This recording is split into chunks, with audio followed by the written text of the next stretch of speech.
Praise the Lord. தேவ மக்களே, இந்த காலவெளியிலே தெய்வமே நீர் மாத்திரம் போதும் என்று சொல்லி அர்ப்பணிப்போமா? ஆமென்.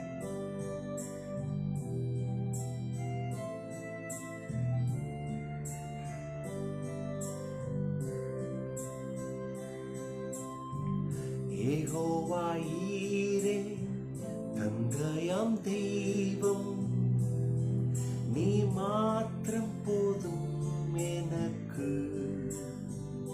யெகோவா ராஃபா சுகம் தரும் தெய்வம், அவர் தழும்புகளால் சுகமானோ.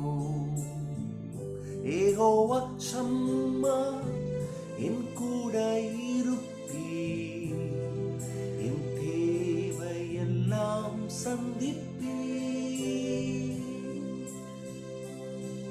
நீ மாத்திரம் போதும், நீ மாத்திரம் போதும், நீ மாத்திரம் போதும் எனக்கு. சொல்லுவோமா? நீ மாத்திரம் போதும், நீ மாத்திரம் போதும், நீ மாத்திரம் போதும் எனக்கு. அவர் மாத்திரம் போதும்.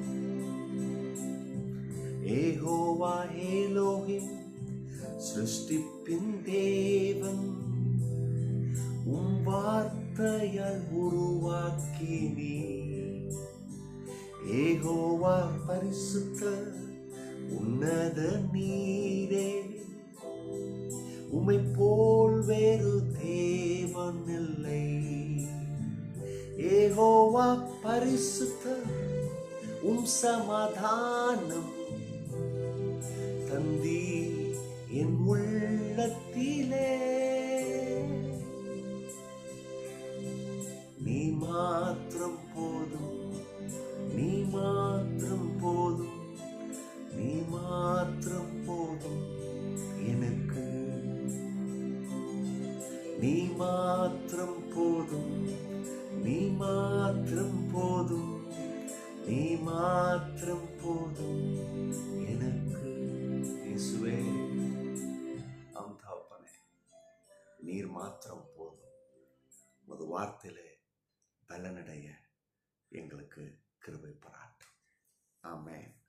தேவஜனமே, எல்லாரும் இருக்கிற இடத்துல இருதயத்தை உயர்த்தி, உங்க வாழ்க்கையில அநேக காரியங்கள் உங்களை சுற்றி நெருக்கி கொண்டிருக்கலாம். அது போராட்டமாக இருக்கலாம், கண்ணீரின் பாதைகளாக இருக்கலாம், மரண இருளின் பாதைகளாக இருக்கலாம், தனிமையா, போராட்டமா, பலவிதமான அவமானங்களா. ஆனா இந்த காலவெளியில இயேசுவே நீர் மாத்திரம் போதும் என்று சொல்லி உங்க இருதயத்தை உயர்த்துங்க. கர்த்தர் காரியங்களை செய்வார். அவரை நம்புங்க. ஜெயம் உண்டாகும், வாழ்வு உண்டாகும். கர்த்தர் நம்மளை அற்புதமாய் நடத்துவார். ஆமென், ஆமென். இன்றைக்கு நாம் கர்த்தருடைய வார்த்தையை ஆதாரமாக எடுப்போம். புலம்பல் 3ஆம் அதிகாரம் வசனம் 22, 23. ரொம்ப ஆச்சரியமா இருக்கு.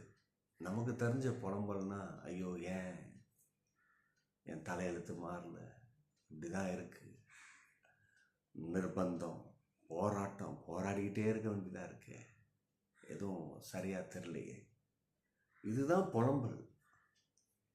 ஆனா ஒரு கிறிஸ்தவ ஜீவியத்துல ஒரு ஆவிக்குரிய மனுஷன், ஆவிக்குரிய மனுஷனுடைய புலம்பல் எப்படி இருக்கணும்னு இந்த நம்ம வேதத்தில் இருக்கிற புலம்பலை பார்த்துட்டிங்கன்னா அதிசயமா இருக்கு, ஆச்சரியமா இருக்கு.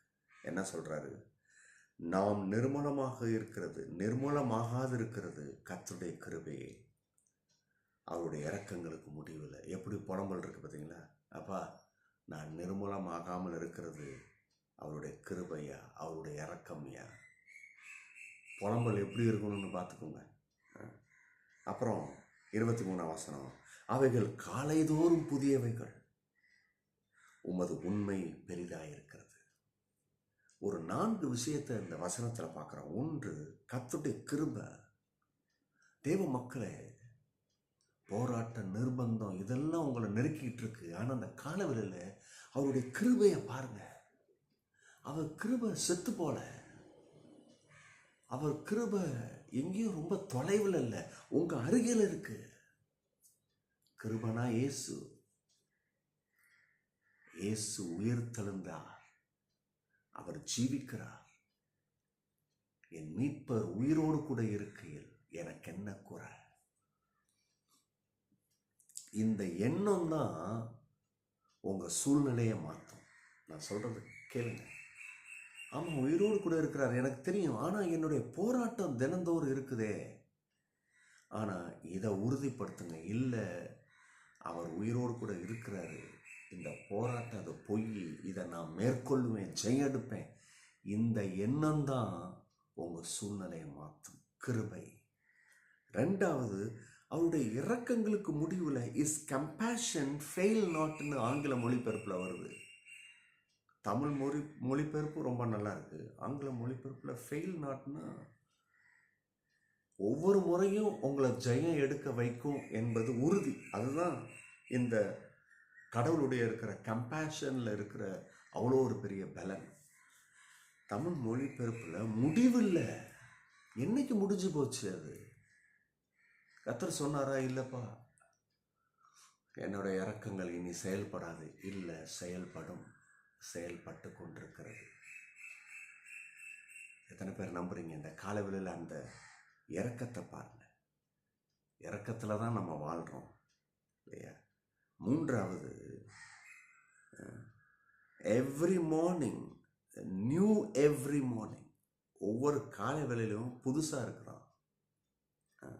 காலைதோறும் புதியவைகள். எது காலைதோறும் புதியவை? அவருடைய கிருபையும் அவருடைய இரக்கம். நான் சொல்கிறேன், இன்னைக்கு அவருடைய கிருபையும் இரக்கமும் உங்களுக்கு புதுசாக இருக்கு. இன்னைக்கு அதை அனுபவிப்பீங்க, நம்புங்க. கடைசியா, உண்மை பெரியது. Great is thy faithfulness. அவருடைய உண்மை இருக்கு பார்த்தீங்களா, அது ஒரு நாளும் தவறாது. அது பெருசு. அந்த உண்மை என்ன? அது என்னன்னு சொல்லிட்டு முடிக்கிறேன். நீங்கள் அவருடைய பிள்ளைங்க. அவர் உங்களுடைய தகப்பன். அவர் உங்களுக்கு செய்ய வேண்டியதை செய்வார். இதுதான் உண்மை. தோல்வி என்பது உங்களுக்கு இல்லை, அவமானம் என்பது உங்களுக்கு இல்லை.